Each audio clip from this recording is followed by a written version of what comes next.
Bonjour à tous. Euh, Bienvenue. Vous êtes nombreux aujourd'hui pour ces rendez-vous de l'innovation énergétique organisés par IFP Énergie Nouvelle. Je suis le président de IFP Énergie Nouvelle. Le thème d'aujourd'hui qui nous rassemble, c'est le recyclage des plastiques. Juste quelques mots d'introduction. C'est un thème qui est avant tout vu comme une manière de préserver l'environnement et la santé humaine et animale, qui est évidemment une juste préoccupation. Mais c'est aussi un thème qui a un aspect, une résonance dans le domaine énergétique. Les plastiques viennent fondamentalement du pétrole actuellement. On parlera peut-être dans nos débats aussi de bioplastique également. Mais là, on est sur le thème du recyclage. Et juste un ordre de grandeur que je n'avais pas en tête avant de faire cette introduction, à peu près 10% de notre consommation, les plastiques représentent à peu près 10% de notre consommation de pétrole. C'est tout à fait significatif. Et par ailleurs, notre consommation de plastique dans la durée, quand on regarde par exemple en 90, entre 90 et maintenant, notre consommation de plastique, l'utilisation du plastique a été multipliée par 4. Donc on est sur un sujet qui est assez massif en volume et assez massif en matière énergétique. Voilà, nous allons débattre de ça. Il y a d'autres sujets, je viens d'en citer un, les bioplastiques ou les bioproduits plus généralement, qui peuvent peut-être s'inviter dans les débats. Il y a aussi ce qu'on peut faire pour éviter de générer des microplastiques, et notamment chacun d'entre nous dans l'utilisation des lave-linges. Il y a aussi une partie assez considérable des plastiques qui viennent de nos lave-linges. Que peut-on faire? Qu'est-ce qui est imaginé? Donc voilà, je cite quelques sujets, on ne les abordera peut-être pas tous. Il y a un certain nombre de sujets connexes au thème du recyclage des plastiques qui seront peut-être évoqués dans la séance. Voilà, je vais tout de suite passer la parole à François Kelledjan, qui est directeur de la direction économie et veille à IFPEN, qui a accepté encore une fois, et je le remercie, d'être l'animateur de ces rendez-vous. François. Merci Monsieur Chevet. Merci aussi pour avoir rappelé le contexte de notre séminaire. Bonjour à toutes et à tous. C'est une grande joie pour moi de vous accueillir, ainsi que nos panélistes, à cette 6e édition des rendez-vous IFPEN de l'innovation énergétique, consacrée donc au recyclage des plastiques. En parlant de plastique, on assiste aujourd'hui à un véritable emballement. Le monde a produit en 20 ans plus de plastique que durant les 50 années précédentes. Et puis l'actualité dans le domaine est dense. Rappelons quelques dates récentes. En janvier 2020, la loi anti-gaspillage. En octobre 2021, le président de la République a annoncé que le plan France 2030 consacrera 300 millions d'euros au recyclage et à l'incorporation des matières plastiques. Et puis demain, 30 mars 2022, un paquet européen économie circulaire devait être publié, matérialisant pour nos sociétés le passage d'un tout jetable au tout réutilisable. C'est dire combien les enjeux sont immenses, combien la problématique que nous abordons aujourd'hui est au cœur des préoccupations de nos sociétés, comme l'a rappelé M. Chevet. Pour y répondre, nous avons réuni pour vous aujourd'hui un panel de grande qualité qui abordera les grandes problématiques de la filière, réglementaire, industrielle, recherche, innovation. Je vous les présente à présent. Jean-Yves Daclin, tout d'abord, directeur général France Plastique Europe. Ensuite, Daniel Rondelez, directeur scientifique de Borealis. Et puis Jean-Christophe Viguier, responsable du programme recyclage des plastiques à IFP Énergie Nouvelle, avec Stéphane Fedoux, directeur économie circulaire des plastiques chez Axens. Et puis, pour conclure, Arnaud Parenti, consultant spécialiste au Lavoisier, notamment Lavoisier Circular Transition.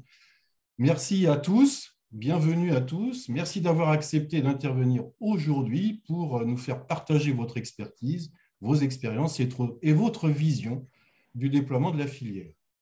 Le format, quelques mots de rappel. Nous aurons de l'ordre de 10 minutes pour chacune des interventions de nos panélistes, ce qui nous occupera la première heure de ce rendez-vous. Pendant les interventions, n'hésitez pas à poser vos questions par écrit dans le chat en indiquant le ou les panélistes auxquels votre question est posée. Et nous traiterons ces questions, sans doute pas toutes, je le crains, durant la dernière demi-heure de notre rendez-vous. Sans plus tarder, je donne la parole à M. Jean-Yves Daclin, pour présenter Plastics Europe d'abord, sans doute, et nous parler des normes qui se mettent progressivement en place, la réglementation européenne, ces fameux 3 R dont Jean-Yves Daclin nous parlera, la prise en compte par les pouvoirs publics et l'influence de ces réglementations sur le développement de la filière. Monsieur Daclin, nous vous écoutons. Merci, bonjour à tous et merci François pour cette invitation. Donc, Plastics Europe, c'est l'association des producteurs de matières plastiques en Europe. C'est une association qui représente plus de 90% de la production totale des polymères. Et nos membres donc, fabriquent des granulés plastiques qui sont ensuite vendus aux transformateurs. Les transformateurs, c'est la plasturgie. Ce sont souvent des petites ou moyennes entreprises, parfois des grandes sociétés, qui fabriquent elles-mêmes des produits plastiques. Alors, vous le savez tous, les plastiques se sont progressivement imposés, comme on le disait, sur la scène internationale, et ils sont devenus incontournables depuis plus de 50 ans. Et ils ont remplacé beaucoup d'autres matériaux parce qu'ils ont des propriétés qui sont très intéressantes. Ils sont légers, ils sont résistants, ils sont faciles à transporter, ils sont compétitifs. Et de plus en plus, et plus particulièrement depuis les 10 dernières années, on utilise les plastiques pour réduire les émissions de CO2. Par exemple, dans l'automobile, on remplace de plus en plus de pièces métalliques par des pièces plastiques, comme par exemple les pare-chocs. Aujourd'hui, on voit pratiquement plus sur nos automobiles européennes de pare-chocs métalliques parce qu'on les a remplacés par des pare-chocs en plastique qui sont plus légers, qui sont plus résistants d'ailleurs à la déformation et donc qui permettent de réduire la consommation de carburant. Dans le bâtiment, on utilise de plus en plus de matériaux plastiques pour l'isolation thermique, par exemple du polystyrène pour l'isolation, mais également beaucoup d'autres matériaux pour l'isolation des fenêtres, pour d'autres applications dans les transferts d'eau, etc.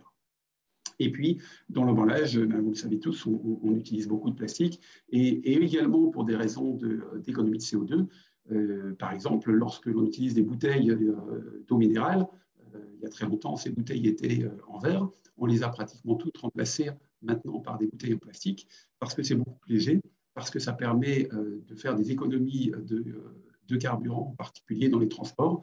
Quand vous remplissez un camion avec des bouteilles d'eau minérale en verre, vous avez pratiquement un tiers du poids transporté qui est la bouteille en verre.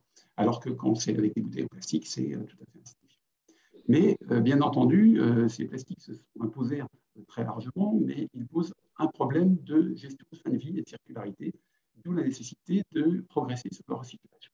Si les déchets plastiques sont mal gérés et s'ils se retrouvent dans la nature, ça pose des problèmes environnementaux évidents que l'on voit tous au travers de nombreuses campagnes d'image, de communication contre ces plastiques que personne ne peut accepter de trouver dans les océans. Et donc, face à cet enjeu majeur pour nos sociétés, tous les acteurs réagissent et s'adaptent. D'abord, les gouvernements et les autorités qui ont mis en place un cadre réglementaire et qui continuent à mettre en place un cadre de plus en plus restrictif.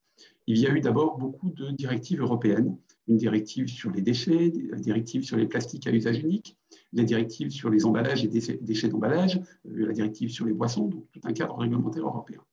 Il y a également un cadre réglementaire propre à la France avec récemment la loi Egalim, la loi AGEC citée tout à l'heure, la loi Climat et Résilience. En fait, si l'on veut résumer la stratégie en France, on peut l'articuler autour de la stratégie des 3 R. Les 3 R, c'est donc réduire, réemployer et recycler. La réduction, c'est d'abord essayer de remplacer et de supprimer les plastiques lorsqu'ils ne sont pas indispensables. C'est par exemple favoriser l'éco-conception, faire des emballages qui soient moins lourds, qui soient plus résistants, et les supprimer lorsqu'ils ne sont pas absolument indispensables à la préservation des produits qu'ils emballent. Ça s'est traduit également par l'interdiction de certains plastiques. Au début, dans la directive européenne, c'était la liste des 10 objets que l'on retrouvait le plus fréquemment sur les plages. Mais assez rapidement, et en particulier en France, cette liste a été étendue à beaucoup de plastiques à usage unique. Et vous le savez certainement, en France, nous avons un objectif de fin de mise sur le marché des emballages à usage unique en plastique d'ici 2040. Donc ça, c'est sur le côté réduction qui est évidemment un premier axe. Tout ce que l'on peut éviter est bénéfique, puisque ce sont d'abord des ressources qu'on ne va pas utiliser, des produits que l'on ne va pas fabriquer et des déchets que nous n'avons pas à gérer. Ensuite, on a le deuxième axe qui est le réemploi. Le réemploi, ça a été en particulier mis en avant dans la loi Climat et Résilience, qui, par exemple, impose que pour les commerces de détail de produits de grande consommation, alors pour ceux qui ont une surface supérieure à 400 mètres carrés, mais c'est une grande partie, à partir de 2030, ils devront consacrer au moins 20% de leur surface de vente à des produits présentés sans emballage primaire, par exemple des produits en vrac. Donc l'idée, c'est d'inciter le développement de la vente en vrac et d'inciter les consommateurs à réutiliser leurs conteneurs, à venir avec leurs propres boîtes en verre, en métal, en plastique, pour réemployer les emballages. On a également la loi AGEC qui vise à augmenter la part des emballages réemployés. L'objectif est d'atteindre 5% d'emballages réemployés en 2023 et 10% en 2027. Alors, les emballages réemployés, ça peut être également des emballages qui vont être commercialisés sous une autre forme avec des recharges. On commence à voir dans les supermarchés des shampoings, par exemple, qui sont vendus avec une bouteille rigide qui est destinée à être remplie ensuite par des recharges souples. Et la recharge souple consomme beaucoup moins de plastique que la bouteille rigide. Donc, c'est un moyen également de réemployer la bouteille rigide un grand nombre de fois, de réduire la consommation de plastique. Dans l'automobile également, on a un secteur qui est propice parce qu'on réemploie de plus en plus les matières plastiques et dans les pièces détachées. Vous savez que maintenant, et en particulier en France, il est obligatoire pour les garagistes d'essayer de proposer des solutions de remplacement de pièces par des pièces d'occasion, au choix évidemment à la fin du consommateur d'accepter ou de ne pas accepter, l'objectif étant également que ce soit moins cher. Et puis le troisième R, donc après le réemploi, après la réduction et le réemploi, c'est le recyclage. Le recyclage, il a démarré depuis longtemps et il a été en particulier accéléré en 1992 en France avec le décret Lalonde qui instaurait le principe du pollueur-payeur sur les déchets d'emballage ménager. Et c'est un principe qui a été très important et qui a contribué à la mise en place des filières REP. Les filières REP, c'est des filières de responsabilité élargie des producteurs dans lesquelles on donne aux producteurs la responsabilité de gérer la fin de vie de ces produits. C'était au démarrage éco-emballage. Vous avez tous vu les petits cycles recyclage recyclés sur les produits, marqués donc par le logo éco-emballage, qui voulait dire que le produit en question apporte une contribution, donc paye une taxe pour pouvoir payer son recyclage. Donc les filières REP, aujourd'hui, on en a une dizaine, on a 12 en France, pardon, principalement donc la REP sur les emballages, mais également sur les équipements électriques et électroniques, sur les mobiliers, sur les matelas. Et la loi AGEC a prévu de rajouter 10 REP supplémentaires, 10 filières REP supplémentaires d'ici 2025. Donc l'objectif, c'est vraiment de couvrir l'ensemble des applications des plastiques et généralement d'autres produits, ça ne touche pas que les plastiques, pour pouvoir augmenter l'économie circulaire. Vous le savez, en France, le taux de recyclage des plastiques est de 25%. Ça veut dire que sur l'ensemble des déchets plastiques que l'on produit, on en envoie au recyclage 25%, mais on en envoie plus de 30% en décharge, qui ne sont donc pas du tout valorisés, et plus de 40% qui sont valorisés énergétiquement, avec lesquels on produit l'électricité. La loi AGEC fixe un objectif beaucoup plus ambitieux que ces 25% de recyclage, puisqu'elle fixe qu'en 2025, on atteigne 100% d'objectifs de plastique recyclé. Cet objectif, il paraît très ambitieux. À titre de comparaison, pour les bouteilles plastiques, qui sont les produits aujourd'hui les plus recyclés, on atteint 55%. Donc ça, c'est sur le cadre réglementaire que j'ai détaillé avec la stratégie 3R. Maintenant, je vais vous parler de ce que font les grandes marques et l'industrie. Alors, les grandes marques, elles sont des acteurs majeurs, puisque c'est elles qui définissent les produits qu'elles utilisent, les emballages qu'elles utilisent. Et vous l'avez certainement vu, la plupart des grandes marques se sont fixés des objectifs de contenu en recyclé ou des objectifs de recyclage de leurs produits. Je ne vais pas faire de publicité et vous citer telle ou telle marque, mais globalement, à peu près toutes les grandes marques internationales que vous trouvez dans vos supermarchés se sont engagées à obtenir au moins en 2025, d'ici 2025, 100% de leurs emballages recyclables ou réemployables. Et beaucoup de grandes marques se sont également engagées à arriver en 2030 à plus de 50% d'emballages effectivement recyclés. Donc les grandes marques sont des acteurs extrêmement importants pour tirer le développement du recyclage par les objectifs qu'elles se fixent sous la pression, bien évidemment, de la société. Les industriels, ensuite, donc les industriels, ce sont les producteurs de plastique et les transformateurs, ils sont également très engagés. Ils ont d'abord développé l'éco-conception depuis toujours. Et l'éco-conception, ça a été développé d'abord pour économiser les ressources. Si on arrive à remplacer un emballage par un autre emballage qui va être plus fin, qui va être plus léger, qui va consommer moins de plastique, qui va être moins cher, et donc on va avoir un avantage concurrentiel. Donc l'éco-conception, c'est d'abord une démarche d'économie des ressources. Ensuite, le réemploi, ça a été également poussé par les industriels qui mettent sur le marché des matériaux qui permettent le réemploi. Aujourd'hui, vous avez tous à la maison des produits, des emballages en plastique, là encore, je ne vais pas citer une grande marque connue, mais qui permettent de réchauffer des plats et qui ont une durée de vie de plusieurs années et qui ne sont absolument pas des emballages exotiques. Donc, les solutions techniques existent pour le réemploi, que ce soit bien sûr en plastique, en verre ou avec d'autres matériaux. Mais on est tous bien conscients que le réemploi, ça va demander beaucoup de changements des habitudes des consommateurs. Et ça va demander également des changements des chaînes logistiques et du fonctionnement de l'ensemble de la distribution des produits. Et puis sur le recyclage, les industriels se sont également fortement investis. Nous, Plastics Europe, on a créé il y a 20 ans Valorplast avec une autre association, l'association Ellipso. Et Valorplast, c'est une société à but non lucratif qui vise à développer le recyclage. Aujourd'hui, Valorplast a plus de 50% de part de marché en France. C'est eux qui gèrent la moitié des déchets en France, en relation bien sûr avec Citeo, qui est l'éco-organisme qui gère les emballages des déchets. Et très clairement, ces emballages aujourd'hui, ils sont recyclés. Lorsqu'ils sont recyclés, ils sont recyclés par voie mécanique. Je ne vais pas vous détailler les différents procédés de recyclage parce que les autres intervenants vont le faire juste après moi. Mais on utilise donc le recyclage mécanique et on va développer en complément d'autres technologies, en particulier de recyclage chimique.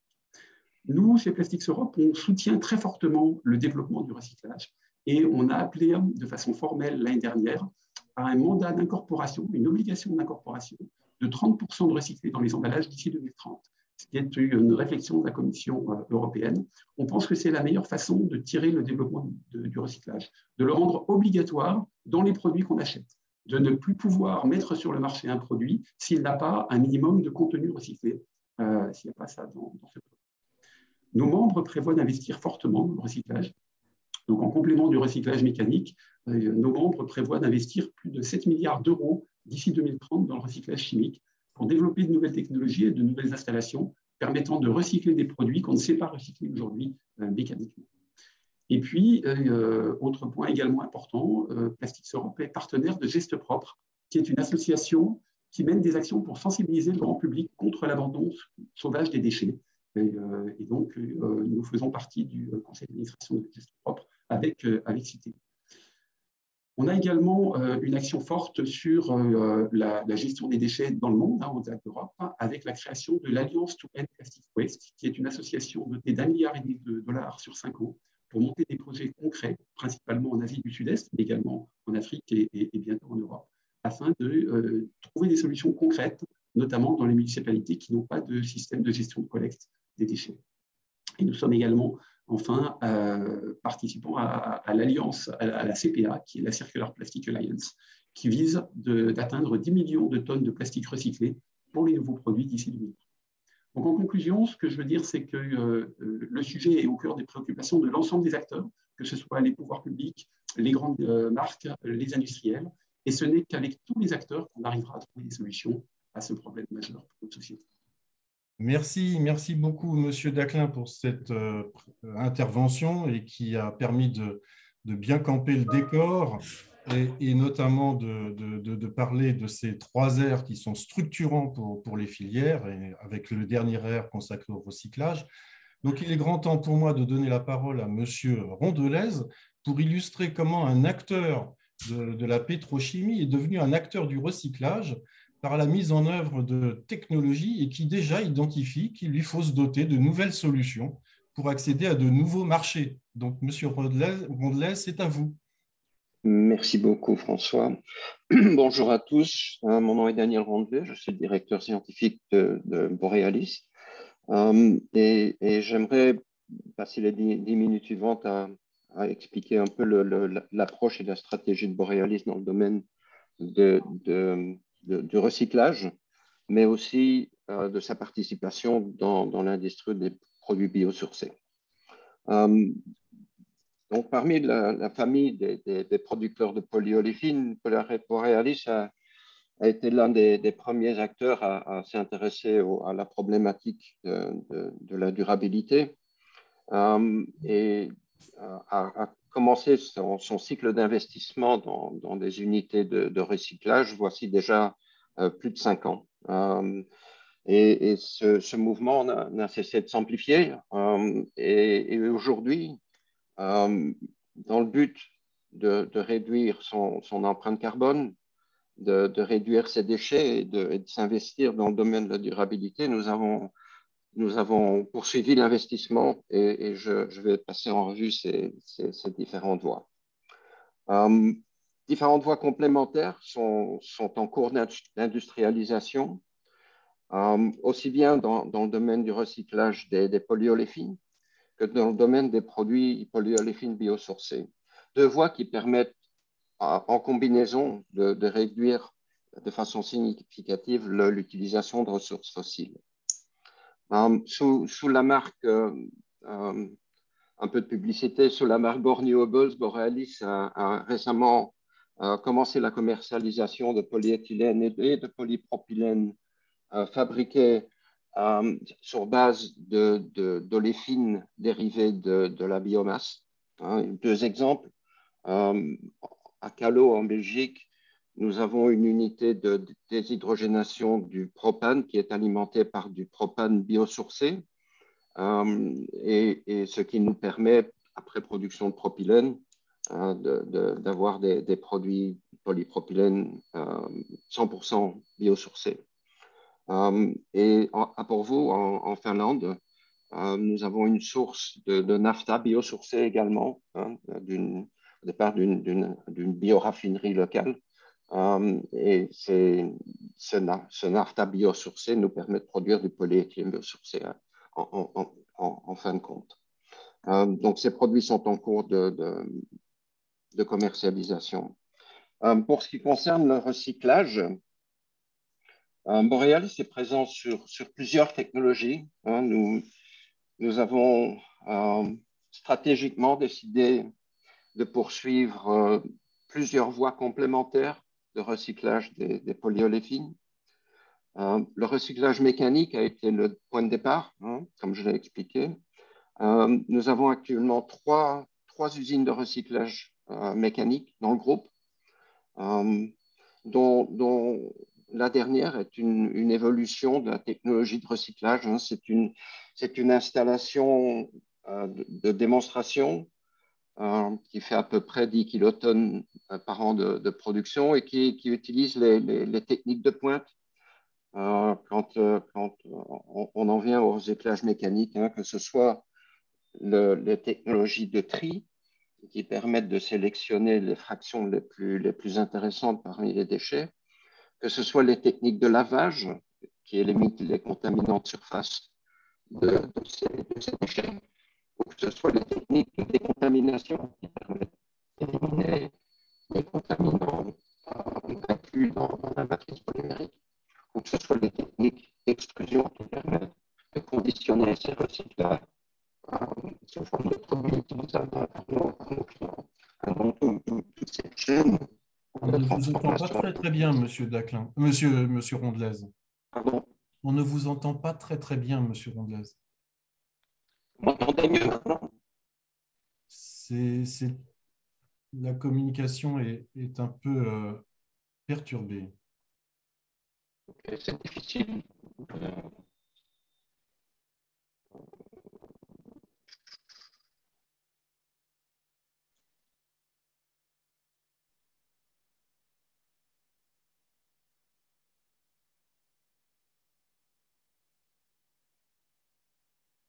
Et réessayez peut-être maintenant. Vous m'entendez maintenant? Ah, c'est beaucoup mieux. Parfait. Donc voilà, je finissais la description de l'implication de Borealis dans le domaine du recyclage mécanique avec ces trois unités, dont une unité très récente qui inclut l'état de l'art, en fait, dans le recyclage mécanique. Nous sommes aussi lourdement investis dans le recyclage chimique, que M. Daclin évoquait dans son intervention. Nous avons trois grands projets d'investissement en cours dans le groupe. Une unité de recyclage en Belgique avec la société Renassi, où nous avons pris des parts de participation. Une unité de Borealis en Suède qui verra le jour en 2024 pour le recyclage de 50 000 tonnes par an par recyclage chimique. Et finalement, en Autriche, notre maison mère OMV a annoncé une unité de démonstration à Schwekat, près de Vienne, utilisant sa technologie propre. Donc, ces technologies sont à la fois bien connues et ont fait l'objet de plusieurs investissements dans l'industrie dans les décades précédentes. Malheureusement, très peu d'entre elles ont survécu au stade ou jusqu'au stade où les produits dérivés de ces unités de recyclage peuvent être utilisés comme matière première pour la production de résine vierge. Donc, la fermeture de la boucle partant de déchets industriels ou consommateurs, fermer la boucle depuis les déchets post-consommateurs vers la pyrolyse, vers l'utilisation et la fabrication de nouveaux monomères et la reproduction de polymères vierges a rarement été bouclée, et c'est notre ambition, c'est notre but. Il est important de voir que nous investissons également sur une technologie complémentaire. C'est une technologie de recyclage mécanique améliorée où non seulement la surface des déchets sont décontaminés, mais en fait, par l'extraction par solvant, nous comptons également pousser l'enveloppe, pousser la pureté des produits produits et pousser les rendements des procédés de recyclage en utilisant cette technologie. C'est une technologie qui est en cours de développement. Et notre vision, vraiment, au sein de Borealis, c'est que ces trois technologies sont complémentaires. Le recyclage mécanique est la voie de recyclage qui utilise le minimum d'énergie, qui est la moins coûteuse et qui offre d'énormes opportunités de développement. C'est une technologie qui n'est pas arrivée à maturité. Nous investissons pour l'améliorer et nous pensons que c'est le premier niveau de recyclage qui devrait être préféré lorsque la nature des déchets le permet et lorsque les applications visées le permettent également. Le recyclage par solvant, comme je l'ai expliqué, a encore une consommation énergétique modeste et permet une décontamination plus poussée des recyclables. Le recyclage chimique est une technologie qui permet d'effacer l'histoire et l'historique des déchets, de revenir aux éléments de base de construction des produits vierges, les monomères, et ainsi permettre une utilisation extrêmement large des produits recyclés. En fait, identique à celle des produits vierges d'origine fossile.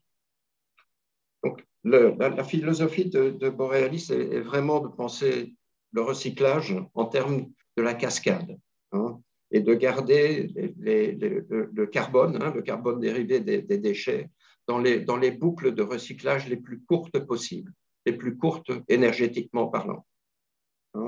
Et voilà, encore une fois, pour limiter la consommation d'énergie, tout en produisant la qualité de recyclage qui convient le mieux aux utilisations finales de nos polyoléfines.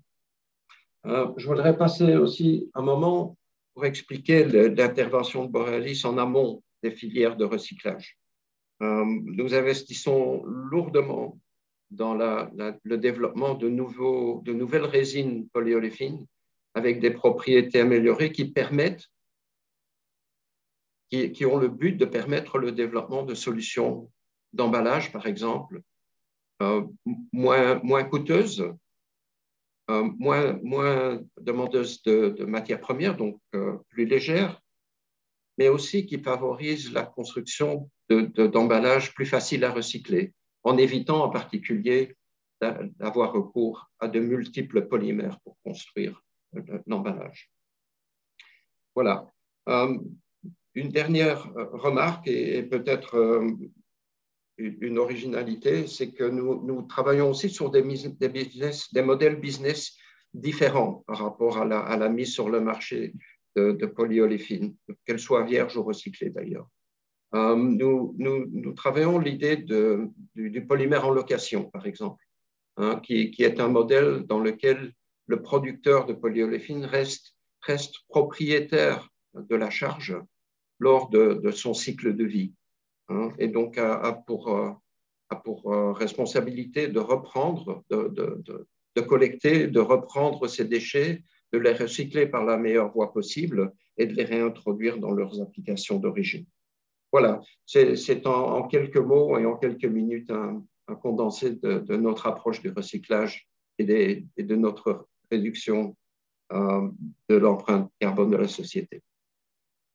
Merci beaucoup, Monsieur Rondelez, pour cette intervention. Juste une toute petite question. Vous avez parlé un peu finalement d'éco-conception, de trouver des modes de fabrication qui facilitent le recyclage. On a l'impression qu'en fait, c'est une forme de bilan global, un peu une approche systémique qu'il faut développer. Vous avez déjà développé des approches de type analyse de cycle de vie pour identifier et vous aider à optimiser les process industriels? Oui, donc c'est une méthodologie qui est très largement utilisée dans le groupe, hein. En fait, chaque projet d'investissement fait l'objet d'une analyse de cycle de vie, hein, dans son contexte, dans son ambition, dans son intégration dans les unités existantes. Mais nous allons beaucoup plus loin que cela, hein. Nous avons publié, en fait, pour nos produits biosourcés, une analyse de cycle de vie complète, hein, publiquement disponible. Et nous travaillons, en fait, en ce moment, à la mise en place d'outils de communication qui permettent à nos clients d'interroger chaque produit. Effectivement, au niveau de chaque produit commercialisé, il sera possible d'avoir une analyse de cycle de vie complète, okay, disponible publiquement également. Oui. Merci beaucoup pour cette réponse. Eh bien, maintenant, il est temps d'interpeller la recherche et l'innovation. Et donc, pour cela, je vais donner la parole à messieurs Viguier et Fédoux pour nous parler des enjeux pour la recherche et des voies d'avenir en cours de déploiement industriel. Donc, Jean-Christophe Viguier, je crois que c'est vous qui commencez. Merci François, bonjour à tous, merci pour votre participation en nombre. Donc, IFPEN est un EPIC dont l'innovation constitue l'ADN, c'est-à-dire que nous avons pour ambition que nos développements soient mis sur le marché. Et Stéphane va vous expliquer concrètement comment cela se traduit dans les faits. IFPEN est pleinement impliqué dans la transition énergétique. La signature du contrat d'objectifs et de performance avec l'État pour la période 2021-2023 vient renforcer cet engagement avec la création d'une nouvelle priorité stratégique dédiée au climat, à l'économie circulaire et à l'environnement. Et c'est dans cette priorité stratégique qu'est hébergé le programme recyclage des plastiques dont je m'occupe. Ce programme héberge différents projets de recherche et d'innovation qui ont pour objet le développement de technologies de recyclage des plastiques qui seront commercialisées par notre filiale Axens. Comme ça a pu être dit déjà par M. Daclin et M. Rondelez, le recyclage des plastiques constitue un enjeu majeur pour le secteur des plastiques. C'est clair, le recyclage mécanique, et cela a été bien expliqué, est en place et il offre des solutions. Néanmoins, il ne peut pas tout et les polymères, avant d'être mis sur le marché, subissent de nombreuses modifications selon les usages visés. Cela veut dire ajout d'adjuvants, ajout de pigments, ajout de colorants, mélange à d'autres polymères, mélange à d'autres matériaux. Et cette complexité vient limiter les possibilités du recyclage mécanique. Par conséquent, conscient de ces limites et considérant qu'un certain nombre d'acteurs des plastiques, en particulier les pétrochimistes, sont des partenaires historiques d'IFPEN avec lesquels nous avons développé de nombreuses technologies qui sont présentes sur les sites pétrochimiques en aval du vapocraqueur.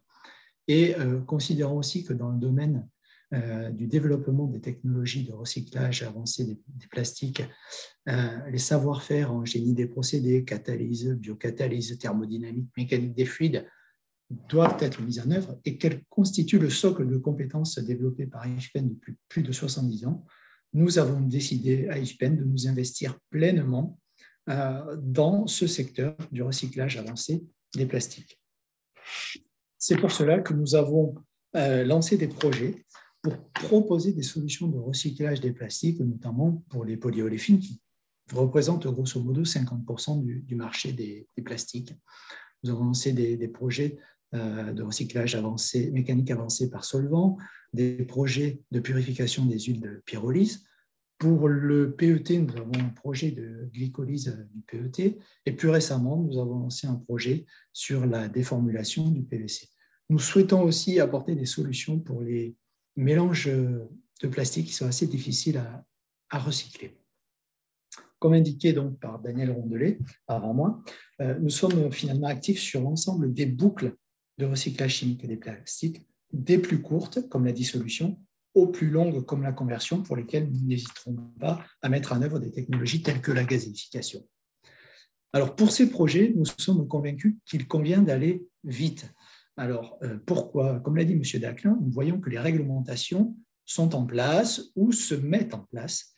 Ça, c'est un premier point. Deuxième point, la demande des consommateurs en produits recyclés est de plus en plus forte et donc les industriels ont besoin de solutions. Par conséquent, pour gagner du temps dans nos développements, nous avons décidé de nouer des partenariats stratégiques sur chacun de nos développements avec des industriels. Et je vais prendre l'exemple du PET, tout simplement. Le PET, c'est un plastique qui est important, c'est grosso modo 20-25% du marché des plastiques. Et il est présent un peu partout, dans les bouteilles d'eau, les bouteilles de soda, les emballages alimentaires ou les textiles avec le polyester, qui représente grosso modo 70% de l'usage du PET. Alors, pour recycler le PET, nous avons décidé de nouer un partenariat avec la société japonaise G-Plan et avec Axens. Pourquoi? Parce que nous allons bénéficier de l'unité de démonstration de G-Plan qui existe au Japon. Alors, nous qualifions d'abord notre technologie sur les unités pilotes des laboratoires d'IFPEN. Et une fois validées ces opérations unitaires, nous sommes en train d'apporter des modifications sur l'unité de démonstration de G-Plan au Japon sur les parties qui constituent notre technologie, en particulier la zone réactionnelle et la zone de purification. Une fois ces modifications terminées, nous réaliserons les essais en 2023 et à l'issue de ces essais, les industriels auront à disposition une technologie qui permettra de refaire des bouteilles de PET à partir de n'importe quel déchet de PET. Donc ça, c'est une solution concrète que nous apporterons au marché. Si notre ambition est bien sûr que les technologies IFPEN soient commercialisées partout dans le monde, elles trouveront naturellement leur place en Europe, où la réglementation est parmi les plus contraignantes, et en particulier en France, où ça permettra de créer des emplois. Parce que lorsqu'on implémente une unité qui permet de recycler 30 à 50 000 tonnes par an de matière plastique, eh bien c'est ça, 150 emplois directs et indirects qui sont créés. Mais au-delà, c'est toute une filière qui va être créée, puisqu'il va falloir collecter le plastique, le trier, l'amener à ces unités, puis ensuite gérer le plastique recyclé. Donc, c'est favorable aussi pour l'emploi. Et il faut le souligner. Enfin, un point essentiel pour tous ces procédés, François, tu l'as déjà un peu évoqué, c'est l'évaluation de leur impact environnemental. Nous utilisons pour cela IFPEN l'analyse de cycle de vie. L'ACV permet de quantifier les bénéfices des technologies développées par le groupe en comparaison avec un traitement conventionnel du déchet ou en comparaison avec un produit conventionnel substitué par un produit recyclé. Cette méthodologie est déployée par les équipes de François Calédjian dès le début du développement d'une technologie. Et tout au cours de la vie du développement, nous faisons une mise à jour de ces analyses pour guider nos choix technologiques. C'est un peu, je dirais, le parallèle avec les études économiques et nous guidons nos choix technologiques avec ces outils. Enfin, comme ça a déjà été dit par M. Rondelet, je rappellerai qu'IFP développe avec Axens plusieurs technologies de production de produits biosourcés. Et quand on couple ces technologies avec le recyclage des plastiques, eh bien, on va disposer à terme de plastique avec un contenu carbone fossile qui sera extrêmement réduit. Voilà tout ce que je souhaitais vous dire en quelques mots. Je passe la parole à Stéphane qui va compléter cela. Merci. Bonjour à tous. Donc, deux mots sur Axens pour commencer. Axens, nous sommes donc la filiale d'IFP Énergie Nouvelle qui industrialise et commercialise sous forme de licence les procédés développés par IFPEN. Et ensuite, nous assurons pour nos clients une assistance technique pendant toute la vie de leur usine. Donc, Axens, c'est environ 2500 personnes présentes partout dans le monde et un chiffre d'affaires annuel de l'ordre de 1 milliard d'euros. Alors, notre vision sur ce domaine du recyclage des plastiques, c'est de tendre vers une économie circulaire et décarbonée des plastiques. Donc, un monde où on produira les plastiques de plus en plus à partir de déchets recyclés en boucle, de matières biosourcées et de moins en moins à partir de pétrole. Et donc, ce que nous appelons recyclage, c'est bien la possibilité de recycler un plastique en fin de vie vers la même application d'origine, pas du downcycling pour faire des pots de fleurs ou des sacs poubelles, mais c'est pour ça qu'on parle d'économie circulaire. Et donc, dans ce cadre de l'économie circulaire, notre proposition, basée sur les développements d'IFP Énergie Nouvelle et avec des partenaires, c'est le recyclage avancé, on appelle aussi recyclage chimique, pour venir compléter et non concurrencer le recyclage mécanique. Ça a été déjà dit plusieurs fois, pour nous, le recyclage mécanique, c'est très bien parce que ça consomme peu d'énergie, mais il y a des limitations techniques qui font que pour un plastique donné, une famille de plastiques donnés, on pourra difficilement recycler plus de 30% en boucle véritablement circulaire. Il faut donc des solutions, le recyclage avancé, pour venir recycler en boucle les 70% restants, si on veut tendre vers le 100% recyclé. Alors, la bonne nouvelle, c'est que nous sommes déjà actifs au niveau industriel, et d'ailleurs, nous ne sommes pas les seuls, sur 2 boucles de recyclage avancé, d'abord en Europe, mais avec des contacts aussi sur tous les continents aujourd'hui. Alors, la première voie sur laquelle nous sommes actifs, c'est la voie pyrolyse. Donc, elle permet, cette voie pyrolyse, de traiter des mélanges de plastique qui sont mal recyclés aujourd'hui, en particulier une partie des polyéthylènes et polypropylènes, du polystyrène aussi, qui représentent plus de la moitié des plastiques produits dans le monde et qui aujourd'hui finissent souvent en décharge ou à l'incinération. Donc, l'idée, c'est de les récupérer, ces plastiques, pour en faire une huile de pyrolyse qui pourra ensuite être utilisée comme charge des vapocraqueurs pétrochimiques à la place du naphta pétrolier pour refabriquer des plastiques de qualité identique aux plastiques actuels, y compris pour du contact alimentaire. Alors aujourd'hui, nous proposons déjà 2 procédés industriels, un procédé qui s'appelle le TAG Process pour pyrolyser les plastiques avec notre partenaire Plastic Energy, et un autre procédé qui vient juste en aval du premier, qui s'appelle Rewind Mix et qui a été développé par IFPEN et l'espagnol Repsol, et qui permet de purifier les huiles de pyrolyse pour les amener à la qualité nécessaire pour entrer dans le vapocraqueur. Sur cette voie et pour ces 2 procédés, nous avons déjà été sélectionnés pour un projet en Australie par le pétrochimiste Kenos. Et plus près de nous, en Europe, les premières unités industrielles sont en cours de design et de construction.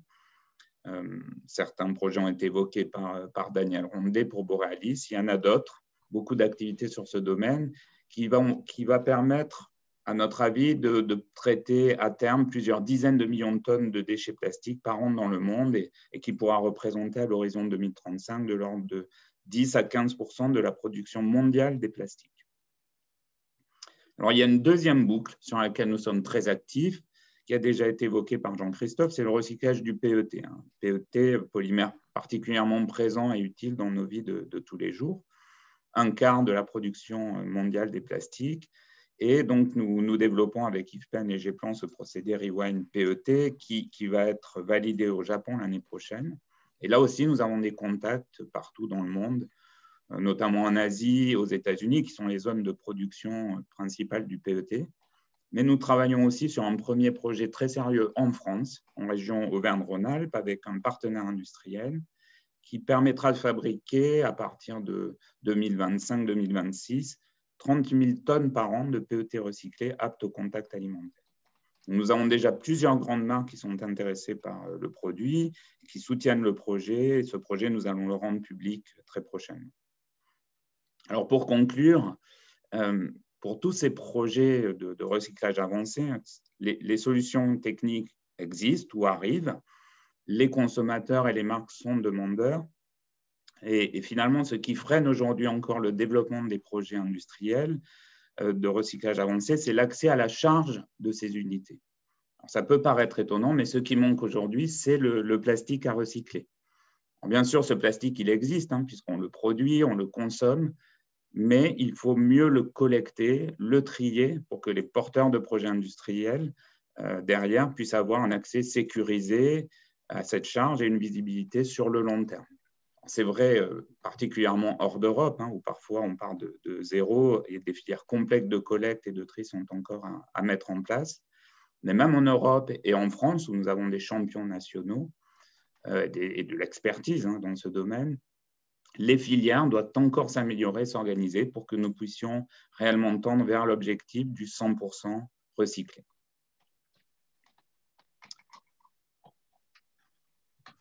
Merci beaucoup pour cette double intervention qui a bien respecté le timing. Merci encore. Donc, pour conclure cette première partie de notre séminaire, il nous reste la présentation d'Arnaud Parenti. Donc, je vais lui donner la parole à présent pour nous rappeler un peu les grands enjeux des filières et les appels à projets qu'on a un peu évoqués et qui vont avoir un effet de levier sur le déploiement des technologies dont on vient de parler. Monsieur Parenti, vous avez la parole. Bonjour à tous, merci Monsieur Kalijan. Alors, aujourd'hui, en fait, la France, c'est un des pays qui est probablement les plus actifs sur cette question de plastique et donc qui met un gros soutien, en fait, justement sur le développement du recyclage des plastiques. On l'a vu avec Monsieur Daclin, pas que le recyclage, bien évidemment. Ici, je vais vous parler que de recyclage. Et donc, en fait, ce qui en fait aujourd'hui pour la France une terre d'accueil, entre guillemets, de beaucoup de projets industriels en matière de recyclage et en particulier de recyclage chimique, puisqu'on a eu énormément d'annonces ces dernières années d'unités qui étaient soit en construction, soit même qui ont aujourd'hui démarré.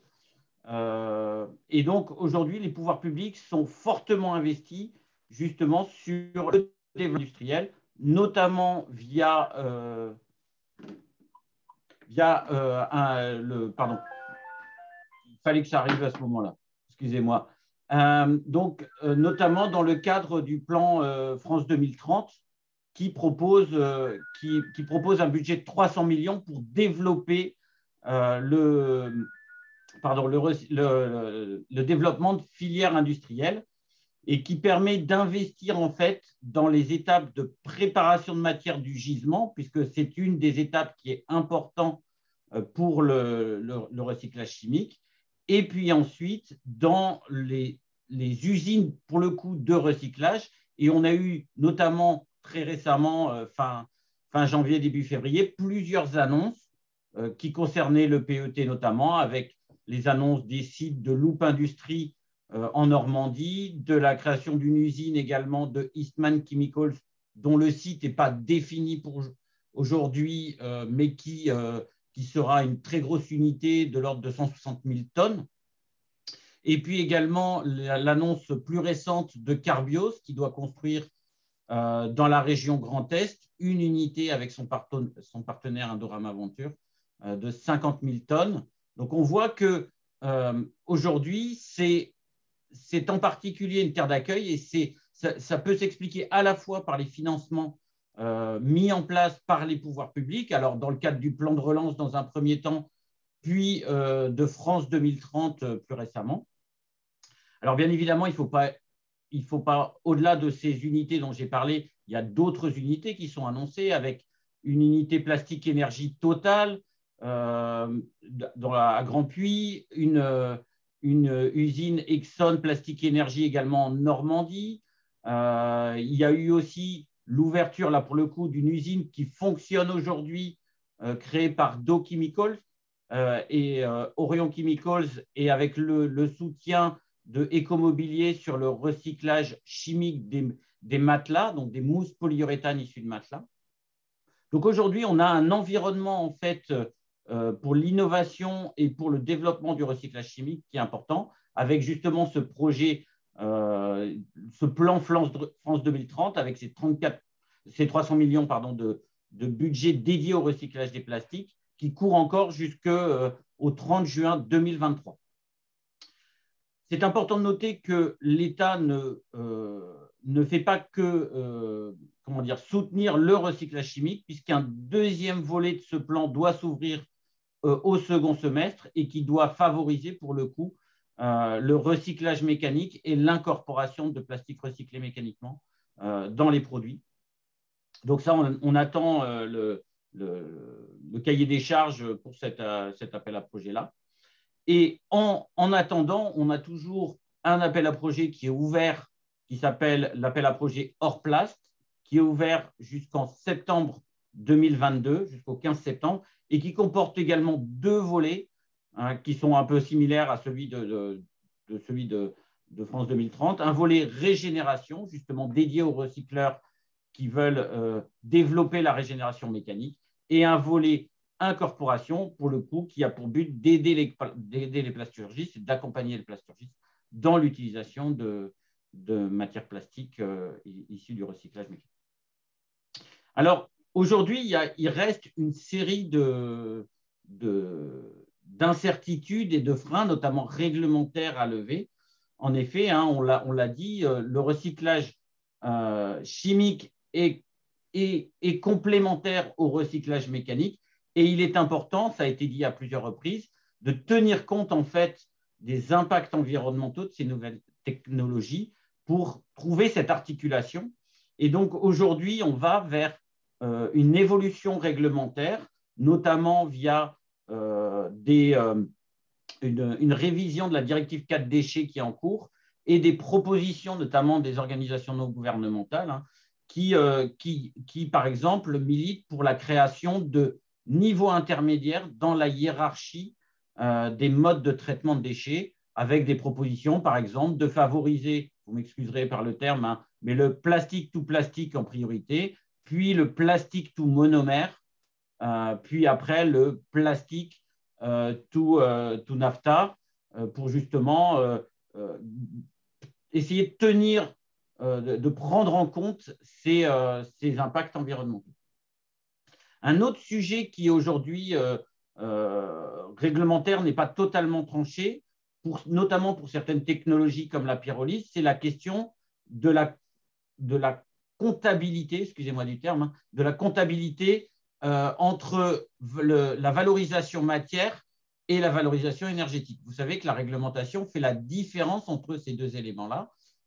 Si on utilise le plastique pour refaire des monomères, pour refaire des plastiques, on sera dans la valorisation matière, alors que si on utilise le plastique pour produire de l'énergie, on est dans la valorisation énergétique. Et donc, il convient de borner ce sujet, et c'est un sujet qui est particulièrement sensible auprès des ONG.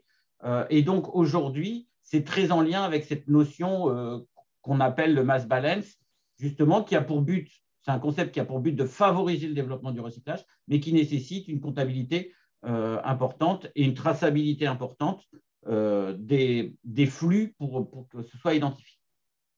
Donc ça, ce sont des points réglementaires qui sont importants et qui doivent être tranchés justement aussi pour sécuriser le développement de ces unités. C'est important qu'on ait un cadre bien défini pour que derrière, les industriels puissent développer leurs projets sans incertitude. Alors, concernant le recyclage chimique, un des points aussi qui est important, c'est que très clairement, si on veut atteindre le 100% de plastique recyclé à horizon 2025, on a besoin de ces technologies. La limitation, c'est que toutes ces technologies, en fait, ne s'appliquent pas à tous les polymères. Ça a été dit précédemment, par exemple, la solvolyse, hein, donc la glycolyse ou la méthanolyse, comme peuvent le faire Eastman, Loop, l'IFP ou Carbios. Ce sont des technologies, en fait, qui vont s'appliquer, par exemple, plus particulièrement à des résines comme le PET ou le polyuréthane. D'autres résines également. À l'inverse, la pyrolyse, ça a été dit aussi, ça s'applique très, très bien à des polymères de type polyéthylène, polypropylène, les polystyrènes et même les PMMA, puisque nos collègues d'Arkema développent aussi des technologies autour de ces résines-là. La dissolution, pour le coup, elle est particulièrement intéressante pour des résines comme le PVC qui ne peuvent pas être traitées par la dissolution sélective et ne peuvent pas non plus être traitées par la pyrolyse puisque ça risque de relarguer du chlore et donc ça pose un certain nombre de problèmes. Donc, des exemples, vous voyez, de ces technologies-là, elles s'appliquent à chaque fois à certaines résines. Le cas des mélanges, ça a été aussi évoqué, dépend un peu des technologies et du type de mélange. Mais bon, en particulier, par exemple, la pyrolyse pourra traiter un certain nombre de mélanges contenant notamment beaucoup de polyoléphine, beaucoup de styrénique. Quand on a beaucoup de résines en fait mélangées, le risque en fait, c'est qu'on dégrade les rendements, l'efficacité et donc forcément le bilan environnemental et le bilan matière de ces technologies. Donc, qu'est-ce que ça veut dire? Ça veut dire en particulier qu'on a des choses très importantes au niveau de la collecte. La collecte, c'est un point essentiel. Et pour le coup, si on a la chance d'avoir des éco-organismes et donc des filières à responsabilité élargie du producteur qui permettent justement de structurer cette collecte. Donc ça, c'est un point et c'est un atout de la France puisque la France, en particulier, est championne des REP, puisqu'on a énormément de filières à responsabilité élargie du producteur. Et ça va aider derrière à structurer, à massifier en fait avec tous ces objectifs les points. Alors, les enjeux de la filière aujourd'hui sont à la fois sur la collecte, je l'ai dit, le tri, l'articulation également entre les filières pour avoir justement de la massification de ces résines entre les filières. On a beaucoup de filières, donc on a beaucoup de flux différents. On a également beaucoup de détenteurs différents, beaucoup d'acteurs différents dans cette filière. Donc, c'est un travail qu'on avait fait notamment avec l'association 2ACR et avec beaucoup d'industriels pour essayer de développer cette filière. L'important, c'est aussi ce partage et ces éléments d'échange entre les différentes filières. Et puis, le dernier point que je voulais souligner, c'est que au-delà je vous ai parlé beaucoup de développement industriel, aujourd'hui, on a aussi un soutien de l'État, non pas sur le développement industriel, mais également sur la recherche et sur l'émergence de nouvelles technologies, avec l'appel à projet recyclabilité, recyclage et réincorporation, dans lequel vous avez plusieurs volets qui sont traités, notamment un volet plastique qui inclut le recyclage mécanique, le recyclage chimique et tout le travail autour de la recycloconception.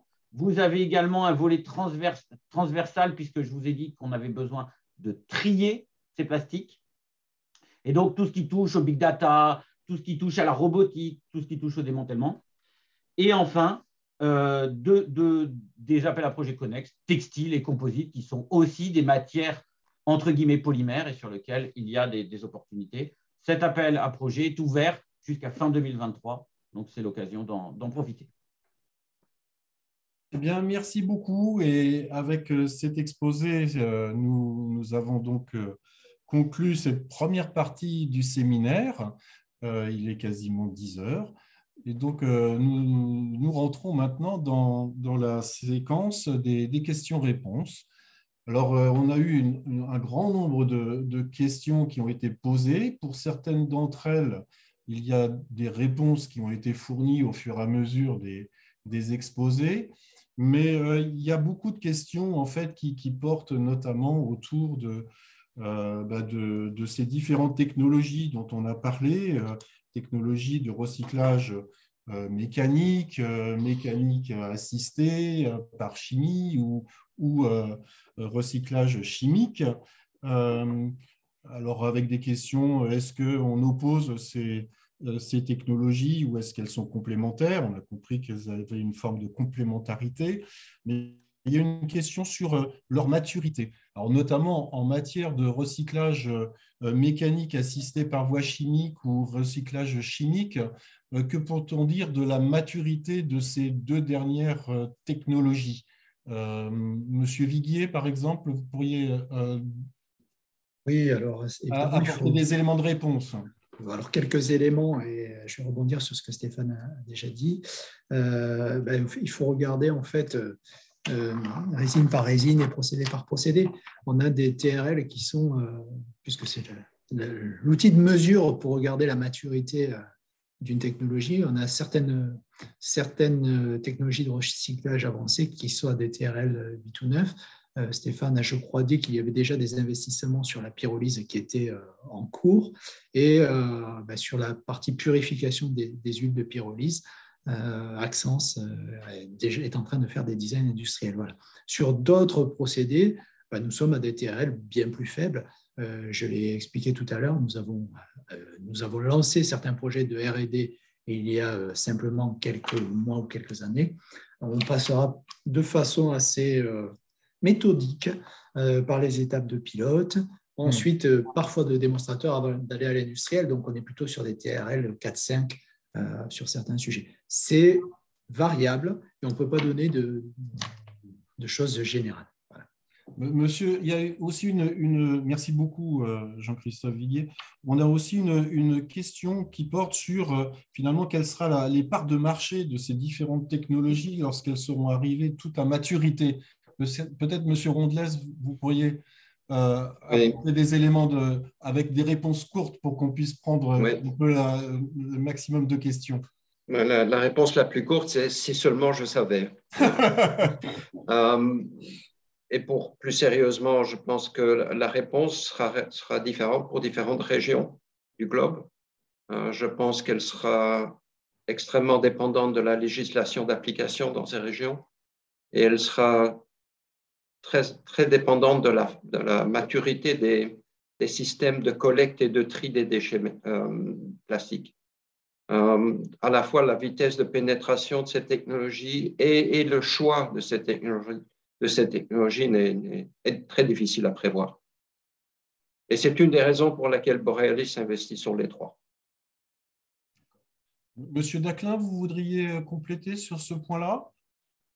Oui, je dirais que très clairement, dans l'état actuel des technologies, tout ce qui peut être fait en recyclage mécanique sera fait en recyclage mécanique. Donc, et c'est en ce sens qu'il n'y a pas de concurrence entre les technologies, mais une complémentarité. Si on arrive à traiter un flux de déchets pour faire un même produit en recyclage mécanique ou dans d'autres voies, dans l'état actuel, c'est beaucoup plus intéressant de faire en recyclage mécanique. Donc pour moi, il est raisonnable de penser que le recyclage mécanique restera largement la solution majoritaire dans le futur, même si, comme on l'a dit, on ne sera pas capable de traiter tous les produits ou de réaliser toutes les applications, notamment bien sûr le contact alimentaire. Et donc, on aura besoin en complément du recyclage chimique et d'autres technologies. Très bien. Monsieur Fedou, vous vouliez compléter ou Non, sur ce point-là, sur la maturité, il y a eu une question, pourquoi est-ce qu'on n'a pas encore des polymères recyclés, des plastiques recyclés en plus grand nombre, hein. Aujourd'hui, les seuls plastiques recyclés sur le marché viennent essentiellement du recyclage mécanique et tous les projets de recyclage chimique et avancés, il y en a, sont en construction aujourd'hui. Donc, le temps de construire, ce sont des unités industrielles et les projets vont durer de l'ordre de 3-4 ans. Donc, on commencera à avoir du plastique recyclé avec ces procédés, via ces procédés environ vers 2024. Et ensuite, ça va monter en puissance à partir de 2025.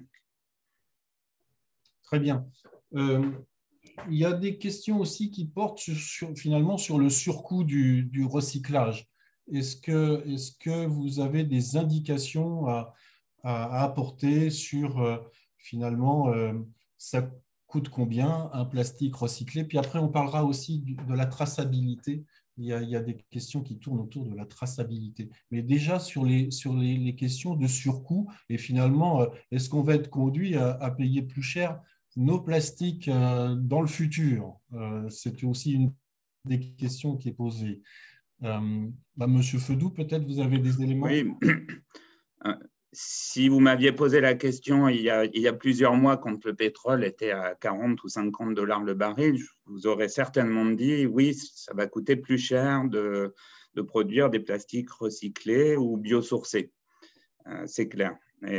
Mais aujourd'hui, avec la montée du prix du baril de pétrole et plus généralement de l'énergie, on va avoir de plus en plus intérêt à produire nos plastiques nous-mêmes, notamment en Europe, à partir de déchets recyclés et à partir de ressources biosourcées.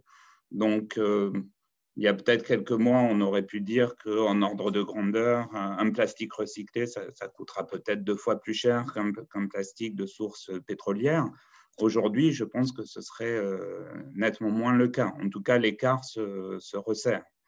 Et plus nous avancerons dans le développement des technologies et des projets et des filières, et plus l'écart va se resserrer certainement. Très bien. Monsieur Rondelet, vous avez des complémentaires à apporter? Écoutez, la situation évoluera dans le temps, c'est certain. Aujourd'hui, la situation entre l'offre et la demande est extrêmement tendue. La demande, en particulier dans le domaine des produits biosourcés et recyclés chimiquement, est bien supérieure à la production. Et donc, ces marchés sont extrêmement compétitifs aujourd'hui. Est-ce que ça continuera dans ce sens? Probablement pas. Mais voilà, aujourd'hui, le marché est extrêmement tendu. D'accord. Monsieur Daclin, vous voudriez apporter votre éclairage sur cette question-là? Je suis tout à fait d'accord avec ce qui a été dit. Je pense qu'effectivement, il y a 1 an, les plastiques recyclés mécaniquement étaient à peu près au même prix, ou il y a quelques années, ils étaient à peu près au même prix ou moins cher que les plastiques vierges. Aujourd'hui, compte tenu de l'envolée des prix du pétrole, je dirais d'un point de vue structurel, d'un point de vue de la structure de coût, ça devrait être moins cher de faire des plastiques recyclés mécaniquement, mais le problème, c'est que la demande est beaucoup plus forte. Ce n'est pas un problème de structure de coût, c'est un problème d'équilibre de l'offre et de la demande. Donc, si on mettait sur le marché beaucoup plus de plastique recyclé en augmentant la collecte, en augmentant le tri, et ensuite les capacités industrielles, elles sont faciles à mettre en place, on aurait certainement, dans les conditions économiques actuelles, du plastique recyclé mécaniquement moins cher que le plastique vierge. Pour le plastique recyclé chimiquement, c'est un petit peu différent parce qu'on est dans une phase de démarrage et donc on n'a pas encore atteint les économies d'échelle. Donc là, on serait sans doute à des prix comparables ou supérieurs aux prix vierges actuels. Mais ce sera très variable en fonction à la fois de l'équilibre de l'offre et de la demande et en fonction, bien sûr, des coûts des matières premières. Très bien. Monsieur Parenti, vous voudriez apporter votre éclairage sur cette question-là aussi? En fait, aujourd'hui, comme ça a été dit, il y a une très très forte incitation à intégrer des plastiques recyclés, que ce soit par la réglementation. On a parlé, la directive plastique à usage unique a pour objectif d'intégrer 25% de polyéthylène terephthalate, donc de PET, dans les bouteilles à horizon 2025. À 2030, c'est 30% dans toutes les bouteilles. Donc, vous voyez, ça va faire déjà des volumes extrêmement forts. Donc, il y a ce fait-là. Et donc, les industriels, les metteurs en marché se préparent à ça. Vous avez d'autres incitations aujourd'hui qui arrivent par les éco-modulations sur les éco-participations dans les filières à responsabilité élargie du producteur. Vous avez également tout l'achat public, la commande publique, pour lequel il doit y avoir des produits avec 20% de plastique recyclé ou issu du réemploi. Donc, vous voyez, il y a en fait en France aujourd'hui et dans le monde de manière générale des incitations très fortes. Je pourrais citer également en Angleterre, à partir du 1er avril, une taxe sur les emballages qui ne contiendront pas de 30% de plastique recyclé ou biosourcé. Donc, vous voyez, il y a un système qui tire énormément la demande, comme ça a pu être dit, et donc ça fait monter forcément les prix derrière. Là, en introduisant cette idée-là d'obligation d'incorporation de plastique recyclé, là, vous parlez de 30% d'incorporation, Monsieur Parenti. Finalement, on aborde là la question aussi de la traçabilité. Et la traçabilité qui peut être en termes massiques, mais qui peut être aussi en termes de composition, de pureté, par rapport à des plastiques recyclés et à leur usage. Et notamment, je pense par exemple à un usage alimentaire. Enfin, voilà. Donc, si on passe par des technologies de recyclage qui permettent de revenir à des usages de cette nature. Comment pensez-vous que ça peut s'organiser? S'il y a aussi des questions en fait de nos participants au séminaire qui tournent autour de ces questions-là. Comment on peut mettre en place un système qui permette de tracer convenablement le devenir de ces plastiques qui passent par des étapes de recyclage?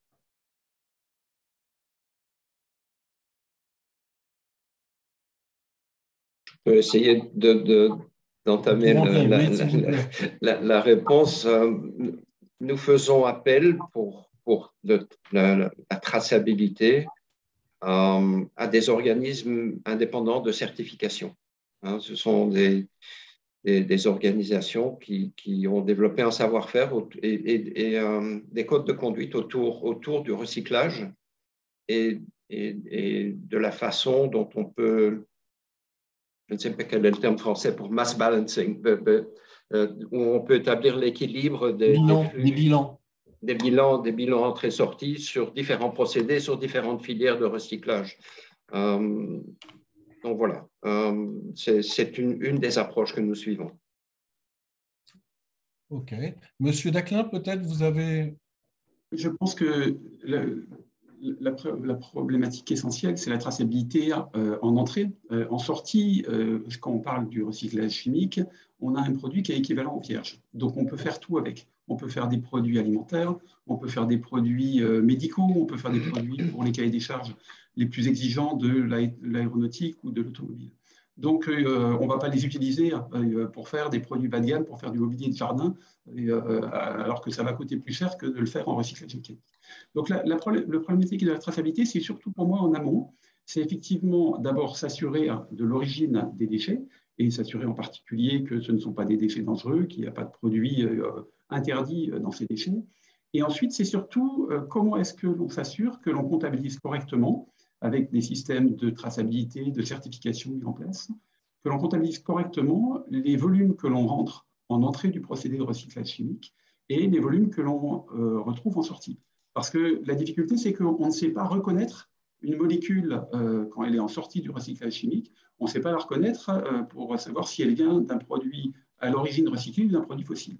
Et dans les années qui viennent et sans doute les décennies qui viennent, le recyclage chimique, ça se fera en mélangeant une partie de produits recyclés et une partie de produits d'origine fossile, parce que les volumes de produits recyclés seront trop faibles par rapport à la capacité d'installation de transformation.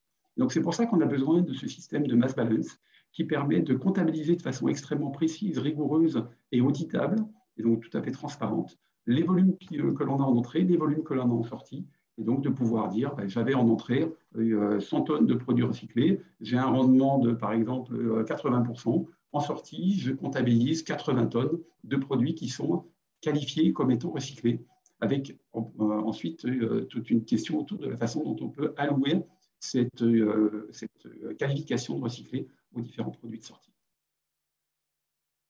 Très bien. Alors, on a une question très, très technique aussi qui est posée sur les technologies de purification par CO2 supercritique. C'est quelque chose qu'on n'a pas évoqué. Et leur comparaison par rapport aux technologies de solvolyse. Alors, est-ce que l'un de nos panélistes se sent armé pour aborder cette question-là? Je vois que M. Rondelet n'est pas inspiré. Oui, M. Parenti. Alors, la technologie de CO2 supercritique, souvent, alors il y a deux voies, hein, mais souvent, la technologie CO2 supercritique, en fait, l'objectif de cette technologie, ça va être plutôt d'aller extraire, en fait, certaines molécules, certains additifs, en fait, finalement, un peu de nettoyer le plastique. Donc, c'est une technologie qui s'apparente plutôt finalement à des technologies assistées solvants, comme ça a été dit, où le solvant, ce sera le CO2 supercritique. Ça peut se faire, comme je l'ai dit, en deux voies. Une voie plutôt batch, un réacteur. Dans un réacteur, on met ça dans une grande cocotte minute, on met le plastique, on met ça sous pression, on met du CO2. Alors, ça a un intérêt parce que le CO2 a un point critique qui est relativement bas. Quand on est sous format supercritique, en fait, on a des propriétés différentes. Le CO2 devient un solvant qui facilite à moitié liquide, à moitié gazeux, donc qui permet d'aller extraire à l'intérieur du plastique un certain nombre de molécules chimiques présentes. Et donc, en fait, on peut le faire alors en réacteur ou en extrudeuse, et donc ça permet de purifier le plastique. L'exemple le plus connu du CO2 supercritique, c'est l'élimination du goût de bouchon du liège. Mais c'est exactement le même principe, en fait. Au final, c'est juste un solvant qui va permettre d'extraire un certain nombre de molécules. Et il y a beaucoup de travaux autour de cela, mais pour l'instant, on n'est pas encore, en tout cas dans le recyclage des plastiques, on n'est pas encore à maturité, on est encore sur des TRL relativement bas. Enfin, en tout cas, en développement. J'espère que j'ai été clair parce que ce n'est pas évident à expliquer. Très bien, merci beaucoup. Quelqu'un d'autre veut apporter son éclairage à la réponse très, très complète de M. Parenti ou pas? Non? Alors, on est assez centré France, on est assez centré Europe, et il y a une question qui est que se passe-t-il hors d'Europe, en particulier en Chine, aux États-Unis, voire dans d'autres contrées? On a même une question qui est plus proche de l'Europe, c'est comparer ce qui se passe en Europe et en Grande-Bretagne. Mais déjà, peut-être hors d'Europe, en Chine et aux États-Unis, par exemple, est-ce que vous avez idée, peut-être, Monsieur Daclin, des approches qui sont utilisées pour développer aussi ces filières? Oui, alors très clairement, l'Europe est à la pointe et nous sommes clairement le continent qui est le plus avancé sur le développement du recyclage et en particulier de nouvelles technologies de recyclage. Néanmoins, c'est quelque chose qui change et qui progresse dans le monde entier. Il faut garder en tête que jusqu'à il y a quelques années, une grande part des déchets plastiques étaient exportés vers la Chine, qui recyclait donc ces déchets plastiques venant d'Europe. Donc depuis très longtemps, la Chine a mis en place une industrie du recyclage mécanique des plastiques très développée. Donc c'est quelque chose qui continue à se faire, et alors moins avec des imports venant de pays étrangers, mais avec leurs propres produits plastiques. Les Chinois recyclent énormément en recyclage mécanique. Et il y a également des projets de recyclage chimique qui commencent à voir le jour. Du côté des États-Unis, c'était historiquement un pays qui était un petit peu moins motivé ou intéressé parce qu'il y a de grands espaces, parce que la gestion des déchets se fait différemment. Moi, j'avais été très surpris et choqué de parler avec des collègues américains qui disaient « mais recycler, pourquoi? On a des déchets, on a de la place, on creuse un trou, on met les déchets dedans et puis on referme, et voilà. » Donc ça, je pense que c'est quelque chose qui était dans la tête de beaucoup d'Américains il y a quelques années, mais qui a changé. Et il y a vraiment une prise de conscience récente également de la population et des autorités de la nécessité de développer l'économie circulaire. Et donc, on voit également beaucoup de projets de recyclage mécanique et chimique aux États-Unis. Très bien. Monsieur Parenti, et puis d'abord Monsieur Parenti, puis ensuite Monsieur Feudou. Oui, pour compléter ce que disait Monsieur Daclin, en fait, aujourd'hui, il y a un vrai changement de paradigme aux États-Unis avec des constructions énormes. Alors, historiquement, ils étaient quand même très axés plastic to fuel, donc pour produire des carburants. Il y avait énormément d'usines. Là, ils sont partis. Maintenant, il y a un peu plus de plastique, tout plastique, avec le recyclage chimique. Et la réglementation chez eux se met aussi en route. Alors, réglementation fédérale et réglementation par État, avec des soutiens forts, notamment au recyclage chimique dans un certain nombre. À l'inverse, il y a quelques États aussi qui sont très réfractaires. Et on voit aussi, par exemple, que la responsabilité élargie du producteur, notamment sur les emballages, se met en place dans un certain nombre d'États, qui va aussi avoir pour effet de structurer et de massifier les produits. Et pour le coup, ça a été dit aussi, hein, en Asie, on voit beaucoup d'installations de recyclage chimique qui sont en train de se mettre en place dans le sud-est asiatique, là où initialement c'était plutôt des bases arrières en fait, du recyclage mécanique de la Chine, et où ça se met en place. Ça a été aussi évoqué par M. Fédou, je crois, sur l'Australie. Enfin voilà, ça se structure un peu partout. Il y a énormément de projets, mais très clairement, l'Europe reste la plus avancée par sa structuration, par sa massification en fait et sa gestion des plastiques, et puis par son industrie également chimique et pétrochimique importante. Donc un vrai engagement mondial en fait autour de ces questions-là. Monsieur Feudou, vous vouliez aussi intervenir? Non, simplement pour confirmer qu'effectivement la prise de conscience et la volonté d'augmenter la quantité de plastique recyclé, elle est mondiale, et qu'aujourd'hui, nous avons des contacts pour des projets de recyclage avancés partout dans le monde. J'ai cité l'Australie, mais on a des contacts au Brésil, aux États-Unis, en Corée, au Japon, il y en a d'autres. Et donc, c'est avec parfois le besoin de développer des filières complètes, c'est vrai, mais le recyclage chimique apporte aussi la possibilité de moins trier en amont, et donc de viser tout de suite des capacités relativement importantes, et la possibilité de développer des projets qui pourront démarrer à l'horizon 2025-2026. Donc, il y a beaucoup de projets en cours d'études, et pas seulement en Europe. Très bien. Alors, il y a une autre question qui porte finalement sur le bilan CO2 du recyclage des plastiques, hein, posé par Richard Lavergne. Est-ce qu'on connaît l'impact du recyclage du plastique sur les émissions de CO2? Peut-on tenir compte du fait que sans recyclage, les déchets seraient enfouis et des émissions induites par l'énergie éventuellement consommées pour recycler? Qu'en est-il dans cette deuxième partie?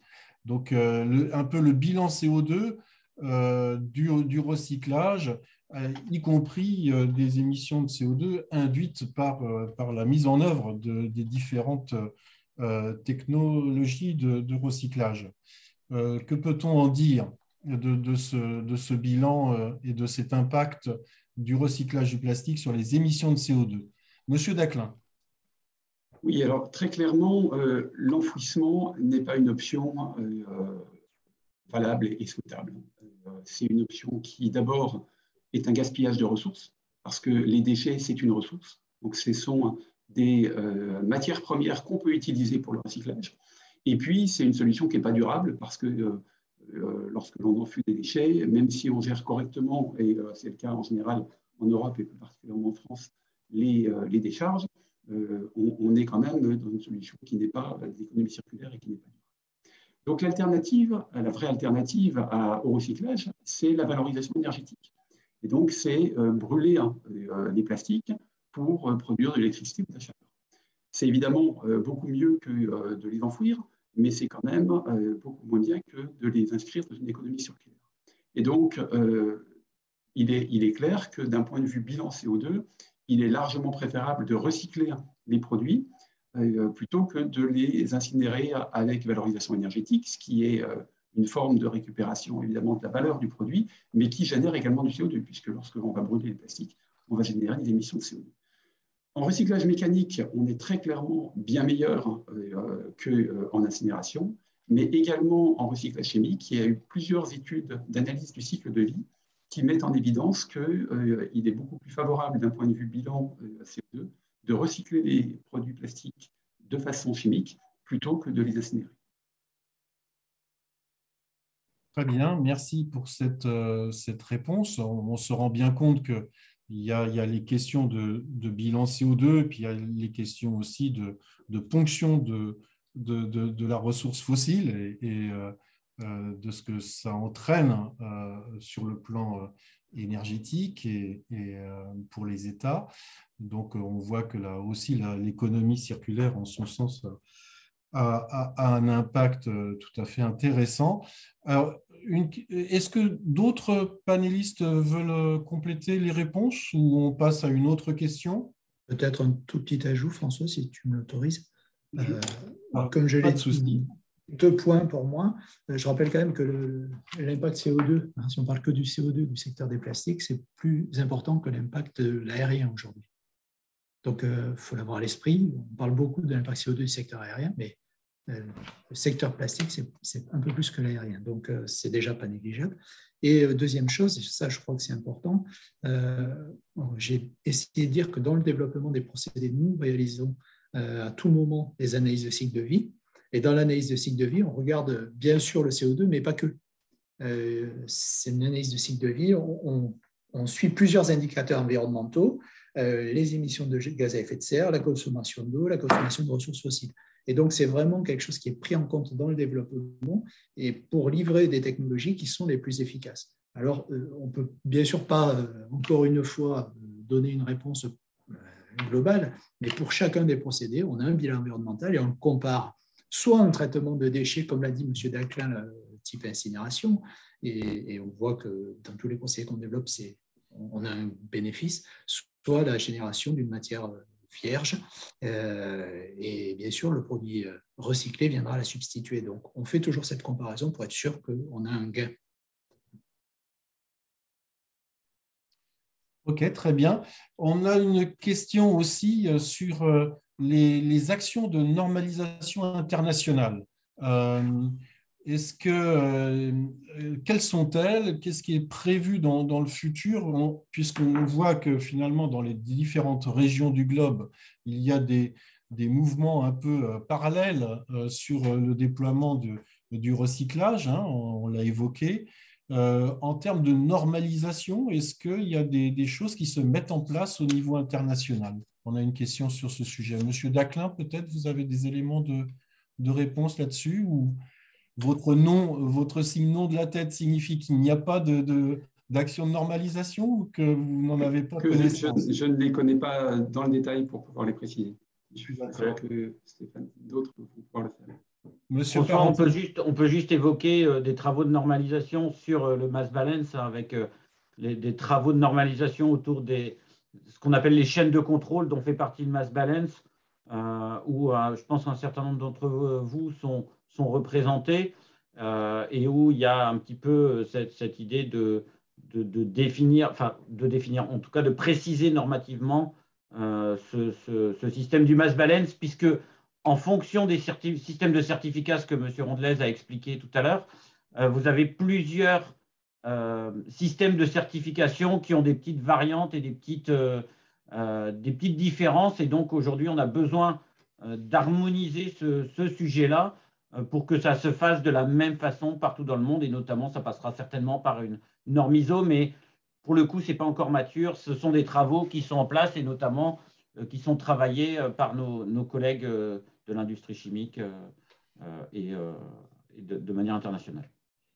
Il est 10h28, on a encore le temps de prendre une ou deux questions. Il y a eu plusieurs questions autour de la situation en Afrique. On a parlé de la Chine, on a parlé des États-Unis, mais on n'a pas évoqué l'Afrique. Quelles sont les actions en cours qui impliquent les pays africains au niveau du recyclage? Avez-vous des informations à ce sujet? Il y a beaucoup d'initiatives de différentes ONG ou également de l'Alliance to End Plastic Waste pour essayer de mettre en place des filières locales de recyclage.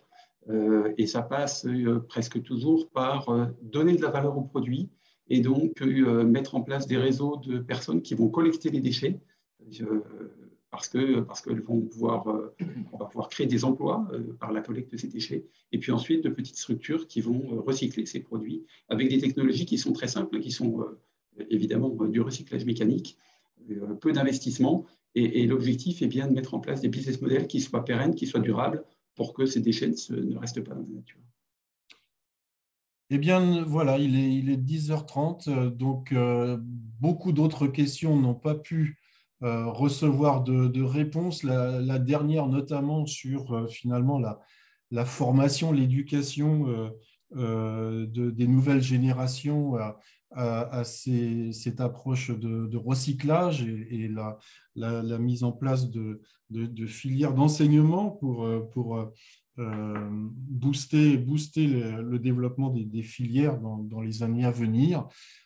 Nos panélistes répondront aux questions auxquelles nous n'avons pas eu le temps de répondre. Et je remercie chacun d'entre vous pour les avoir posées. Donc, et puis, puisqu'on en est au remerciement, je voulais remercier encore une fois nos panélistes pour la qualité de leurs interventions, leur complémentarité, le fait qu'on a pu comme ça, en peu de temps, passer en revue les grands enjeux des filières, le positionnement des acteurs, les technologies, les normes, les réglementations qui se mettent en place, et puis prendre conscience que il y a encore de grands enjeux devant nous. Le 100% de recyclage, eh bien, ça va demander beaucoup d'efforts, y compris pour chacun d'entre nous, puisque la collecte est à l'origine du recyclage. Ça a été bien mentionné. Donc, j'espère que ce rendez-vous, ce nouveau rendez-vous IFPEN de l'innovation énergétique dédié au recyclage des plastiques vous aura intéressé. Ce fut le cas pour moi, je peux vous le dire. Et puis, nous vous donnons rendez-vous dans la deuxième partie de l'année pour une nouvelle édition de ces rendez-vous, qui sera donc la 7e. Et puis, nous vous en dévoilerons rapidement le thème. D'ici là, je vous souhaite le meilleur. Portez-vous bien et à bientôt. Et merci encore. Merci. Merci François. Merci à tous. Au revoir. Merci à tous. Au revoir.